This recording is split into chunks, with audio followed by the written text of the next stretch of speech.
தளபதி 50 வருஷமா அரசியல் பண்ணிட்டு இருக்கிற குடும்பம். என் தாத்தன், என் அப்பா, இப்போ நானு, நாளைக்கு என் புள்ள பேரன் அரசியல்ல தான் இருப்போம். நாங்க சொல்றதுதான் நடக்கும்.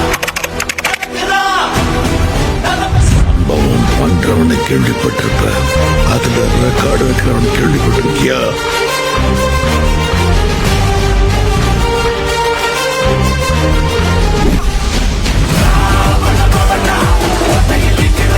அவன் வெட்டின ஒவ்வொரு வெட்டும்